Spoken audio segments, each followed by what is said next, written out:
So this is the public space you wanted to show me, this pubs? It's actually not pubs, it's a public space. Why? I don't see it. It looks very corporate and barren. It's like an urban desert space, and it's all corporate here. And it says so here. It says pubs. No. Believe me, it belongs to the municipality of Brussels. It is a public space. Why you're talking about it like pubs? I don't get it. Well, I mean, it has no trees, no benches. It's not hospitable at all. It's not inviting to spend some time here.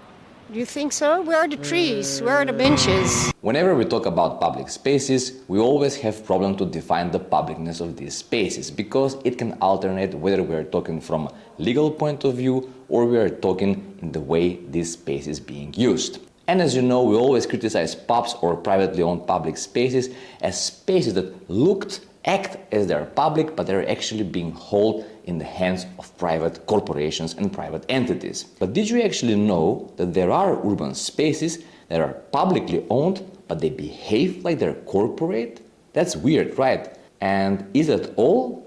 Are there any other type of urban spaces that can really be with confusing publicness? You're watching Stripping Architecture, and today, together with the public space detective, Floor van Pietshuizen, a OMA-trained practitioner, will try to strip down the urban spaces of Brussels and reveal something else more than pubs and public spaces, something that we call pubs paradox. What is that? Well, stay tuned.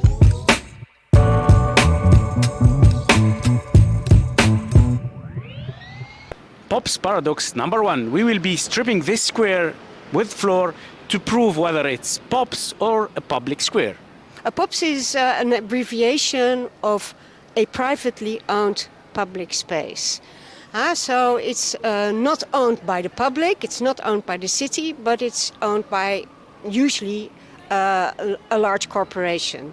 And well, to me, it looks very corporate, this space. The materials that are used, the nice flooring, that, are in tune with the materials of the building. So it's like an extension of this building into public space. You see, this is a paradoxical situation of a public space. This square is public space, but due to the heavy corporate outlook of the immediate surrounding, it signals to the users a different message. It communicates in a different way than an inclusive public space. This space dictates behaviors, it forbids actions and urges people for discipline. In that way, you feel like a private entity have given instructions and guides for the way this place should be used, and therefore it feels as it is privately owned. On top of that, if you analyze the setting of this square, you will get the feeling of rejection and seclusion. Let's see what the public detective has to say about it. I mean, where are the public functions, like public seating? Where are trees? This square will, in summer, be a transitional space to move through as soon as possible. It's not very inviting. What else? What are other missing elements in this public square makes it looks like a pubs? Yeah, but also I would say the corporate materials, for instance.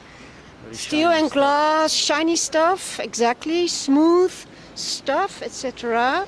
So yeah, it's the material is often an indication of private publicness or public privateness, how you want to call it. Maybe they kind of forgot about installing some greenery or some sort of sitting areas, or I don't know. No, I think it's on purpose to keep it as clean as possible. But then again, it's not very inviting. Mm-hmm.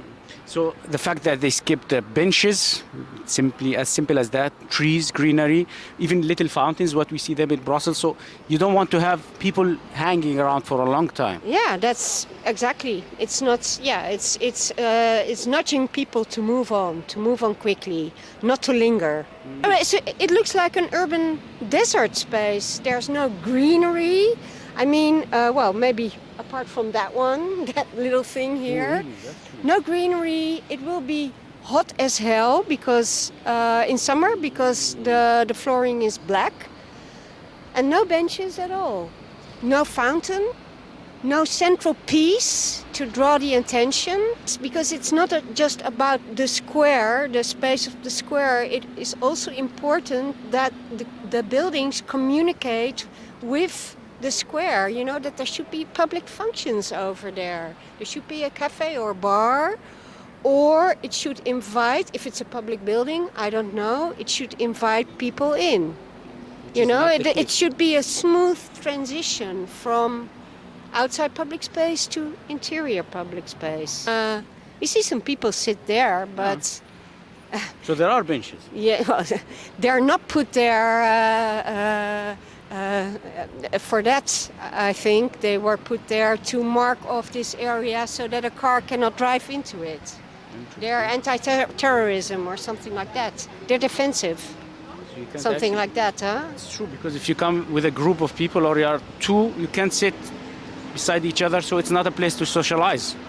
No, it's not like a bench that you can sit next to each other and have a conversation about the bus not coming or about the weather being terrible. Viva individualism, that's it, like embracing individualism. It reminds me of Corona times, huh? It's social distancing, avant la lettre. Well, if the emptiness of a public space reminds you of the social distancing during the Corona times, then that means that the design of the public space is very bad. So this one is disapproved. And while we're deep diving into the public space and urban design, do not forget to order our beautiful book, The Urban Revolution is a Fun Sketch. This is the hardcover premium and this is the paperback. Both are beautiful with exquisite quality inside, revealing the secrets of the cities and urbanism in a different way, in an alternative way of thinking. You can get this book on our website, and if you decide to get the book on Amazon, you will find it in a bit different format, but still the value is there. We highly recommend this one, and you can find all the links in the description below. Get it right now. And now, let's continue with our video. Pops paradox number 2. We are standing right in front of the Finance Tower. It's a public building owned by private developer. Well, actually, the question is here. The space in front of it, is it Pops or public square? What do you think, Floor? Well, let's go and check out some traces or do some close reading, so to say. Always when I see poles like this, it starts my awareness. Okay, this is like perimeter. It's defending something. It's defending this fortress building, so you could say, from cars driving up to the fortress, and there's not cash money anymore here, but maybe there used to be. And also, what is also triggers my awareness is when there's a change in pavement. This is the cheap material used by the city, by the municipality. So, and this is more expensive material. This is natuursteen, this is natural stone, which could be an indication also that this is real public space, and this is a privately owned public space, a POPS. Yes, indeed. This area is divided into public and private sections. However, the private space is closely intertwined with and directly connected to the public space. For an everyday user, it is difficult to determine whether the area around the tower is public or private. In fact, this building was funded by the government and constructed to serve a public purpose and house offices for Belgium's Ministry of Finance. According to all urban design theories, buildings intended for public use should architecturally reflect their public nature. Unfortunately, this is not the case here. Moreover, the government has sold this building several times to different private entities, leading to a confusing and conflicting public space around the tower. In other words, the streetscape surrounding the tower and the tower itself are private, but they're rented by the government to serve a public function. This is the POPS paradox. Often these natural materials are inviting to skaters, so, well, it's clear here, right? Oh yeah. These are skate stoppers. These are later installed to deter people from skating, from grinding here along this nice ledge. This space is, in terms of climate, also not very nice place to lay down because it's windy. Very cool, actually. It's windy. It offers no shelter from the elements, from the weather. The space in general is very defensive. Had no amenities except for no seating, no public amenities, and zero. And also this basin or this moat surrounding this fortress building. I mean, it's like a castle moat, but without the water. Huh? Don't approach this building. It's funny in these squares also these pops, or they are stingy, or they are afraid from the trees' roots, like to what, demolish something, or like there is zero greenery here. Well, you can have planters, yeah, would be nicer, wouldn't it? And also trees would help minorize wind danger. Yeah, the wind and the heat as well. And heat stress, it would mitigate, but trees would also mitigate winds, the turbulence of the winds coming down towards this public space. Talking about winds, huh? Is it nice, huh? Here with the winds? You have to speak loud because it's too windy, and now we are like spring, huh? Imagine in the winter time, like December, like look. You can. It's for kids maybe. Windhinder. Or you have several categories. You can have from hindrance to wind danger when there are really dangerous situations. I see here there is some elevation. What's happening behind this elevation? Like, is there like a hole? Look. That's a very hostile, shitty staircases. Yeah. They're not nice, that's for sure. They're not nice, and they're, just meaning to get down.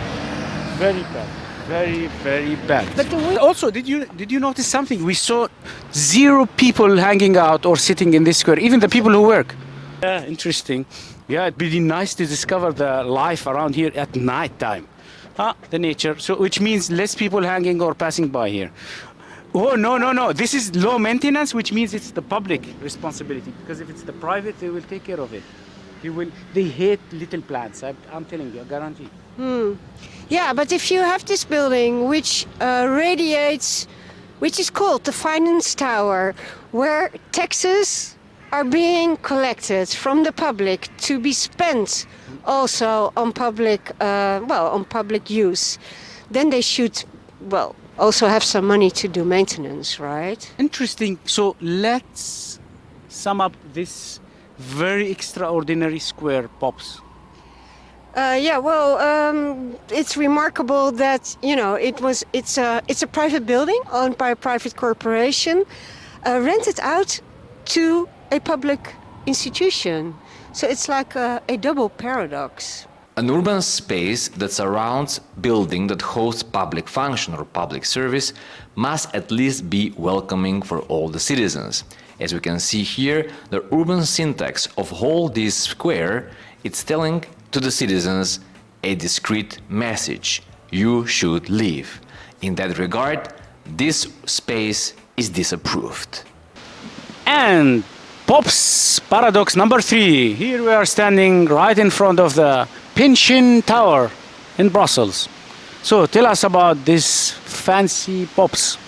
It's typical for that period of time, and to install nice art and nice water bodies in places where there could have been a nice square here. So it keeps you from being able to approach the building. It keeps you away from the perimeter of the building. It's a water body meant to, it's a defensive water body. Yeah, it's the blue elephant on the square. It's like people are welcome, kind of come over. When you give them something. Yeah, take a photo. Yeah. You give them something, but Don't hang around. don't hang around. Just, you know, no loitering here. Interesting. Swim, I don't know, can we swim here or just for it's completely pure static in a way? I wouldn't if you were. If I were you, I wouldn't swim here. But it doesn't look very attractive. But probably not. No. Maybe we have... There's a sign there saying no swimming. You see it? But I think if you come with kids here, they will never they will just jump in without even When it's thinking 40 about it. degrees in summer. Oh, that would be nice. Yeah. Maybe they empty the water out. No, I think they will come and take you out. Yeah. Anyway, I like the artwork though. But it's again, I mean, it's again, you know, it's a building from the 70s. It's a typical, you know, typical from that period of time to have large artworks installed, and that's what I like about it. And this is the third POPs paradox. The surrounding of this building and the building itself are owned by the pension fund departments, and it was financed by the Federal Reserves, making it, by definition, a public building. However, the street level of the building is treated as it is a POPs, or privately owned public space. The further paradox lies in the fact that the ground level intervention is often celebrated as an engineering achievement with a single core structure supporting the building and the water surface integrated as part of the tower's cooling system. In our view, it is quite common for technical achievements to be used as dictators of public space.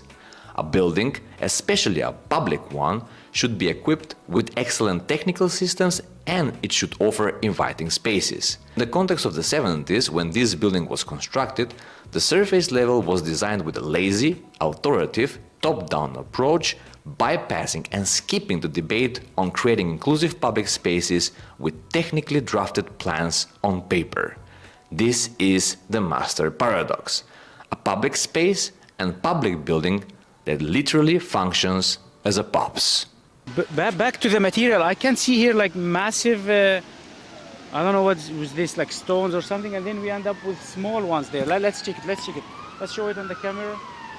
So this is like the border between POPs and public space again, no? Yeah, yeah.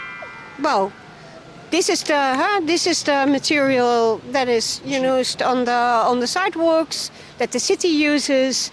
And then if there is a distinct change in pavement and material, like here, it's a sign of you're entering a POPs now. And this, what do you think of this? Protruding part. Yeah, it should be cut like this. They are off their property. We should cut it like this. And if you think that this little corner is just a little tiny detail that no one cares about, the following short video format that we have made actually resonated a lot with the people, and it reached about 3 million views on Instagram. Check it out. Let's say this is private, but we have detected together with the public space detected that actually the private space ends up to here, and this chunk of cheese, concrete cheese, is actually public. The whole thing, this is disapproved, because this water fountain over here tries to be appealing with its freshness, but it's actually just pushing us away from the building. Think about it. Yeah, back to greenery we mentioned, and benches, it's so bad. There is no almost okay. There are these concrete random blocks around. Yes. Ground floor again. This is repeats a lot with POPs. Ground floor is completely zero communication in a way. Yeah, with this new addition here. Yeah. Huh? Even the building itself. Yeah, but no, yeah, it's architecture with a big A, as they thought about it in that period of time, you know. So yeah.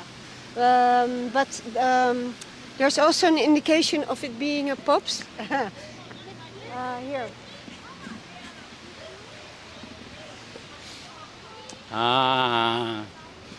And I don't see, I see a camera there. And finally, let's conclude this video with one of our reflection sketches. As you can see on this sketch, we have imagined one skyscraper that is built in the legal borders, in the building limits. These building limits, we have sketched them metaphorically as a wall. But as you can see, through the wall, this building is spreading little arms, just like Gollum from the Lord of the Rings, and surrounding the public space around it, saying, "My precious." With this sketch, we want to make personification and to explain that certain buildings, with their energy, with the way they have been built and the materials have been used for these buildings, they can behave and impose feeling of privatization to the public space. And in that way, rejecting people and rejecting public network further from the building with the purpose of ease maintenance, security, surveillance and control of space. And this is the major definition what we show in the Pops paradox.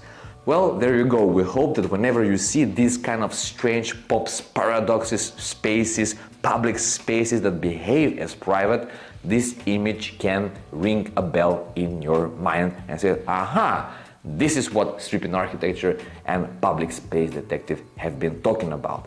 Well, thank you very much for staying tuned with us. We hope that you learned a lot. Maybe you can suggest some other places that look like this Pops paradox that we have just explained.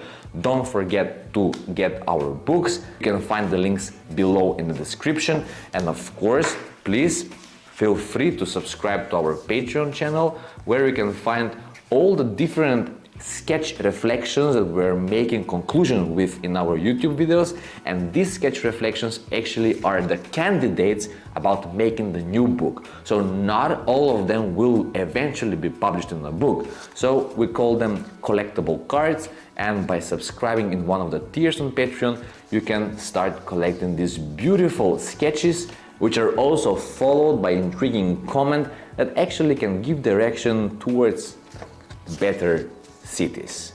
Well, that was it for today. Subscribe, share, comment, and stay tuned till the next episode. Stripping Architecture loves you. Bye bye.